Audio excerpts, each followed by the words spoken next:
Hello everybody, my name is James, hope you're doing well and welcome back to another video. And today we're going to be talking about an update on the 2026 rules, as well as more that's been said on why Lewis Hamilton is struggling to perform on the track. If you enjoyed the video, make sure to leave a like and subscribe for more Formula 1 content. Also make sure to follow me on X at James's Pit Lane, I'll leave a link in the description. But let's jump straight into the video.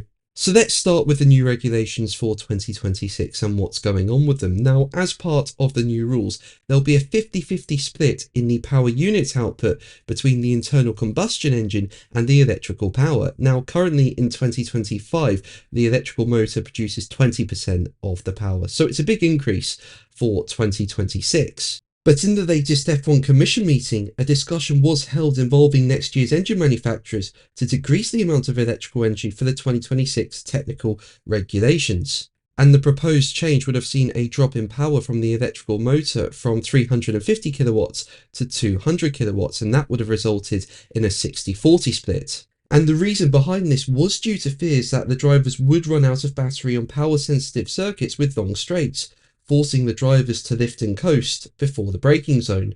Now, Mercedes are widely believed to be ahead when it comes to the 2026 engine, and we know Mercedes are experts in this area. I mean, look at 2014 when the hybrid engine rules came into play. Mercedes were just on another level, and they dominated the sport for several years. And I think what may show that Mercedes are quietly confident for the 2026 engine rule changes is that Mercedes team boss Toto Wolff has described the proposed changes to the regulations as a joke.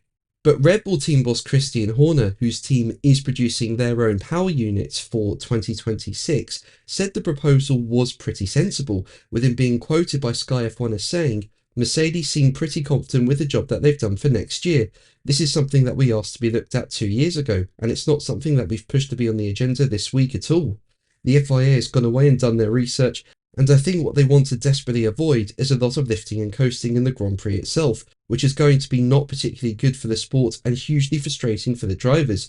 It's not something that we've lobbied for or asked for, and if they're doing it in the interest of the sport, then you've got to support it." So clearly Red Bull are in favour of the proposed change, but in the latest F1 Commission meeting on Thursday, according to Sky F1, a vote was expected to take place on the proposal, but it did not happen. So it looks like no agreement has been reached on it, and it's on a bit of a pause at the moment.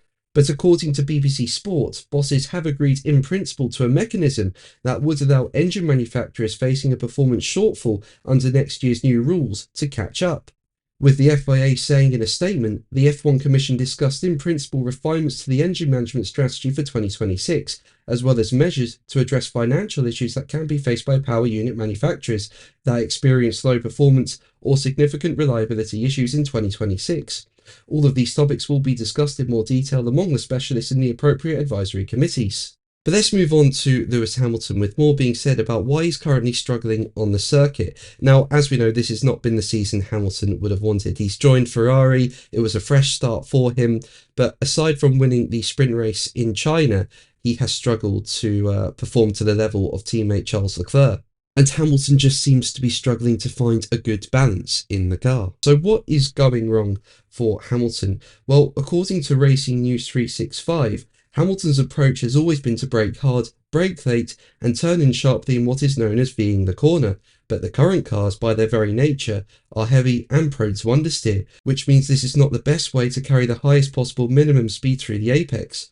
To achieve that with ground effect cars, a driver must brake slightly earlier and effectively roll the car through the corner, known as Ewing, to carry a higher minimum speed. So perhaps the driving style is one part of it, but on top of that, Hamilton has been driving with Mercedes for a long time. You know, he joined the team in 2013, so 12 years with Mercedes before deciding to leave for Ferrari. So he's used to the Mercedes car, how it works, and he's still learning the Ferrari. And Racing News 365 go on to say, engine braking is a key part of the Ferrari power unit, something Hamilton has explained was never required with Mercedes units. He's having to unlearn 12 years of turbo hybrid engine settings he could probably change in his sleep. That takes time. The car has also been run with higher ride heights as Ferrari battles problems between the aerodynamic and vehicle dynamic platforms. Upgrades have been and will be delivered to solve this and bring the SF25 back into the narrow performance window Hamilton unlocked in Shanghai. But that's going to be the video from me today. Thank you ever so much for watching. Make sure to like and subscribe for more videos, and until the next one, take care. Bye.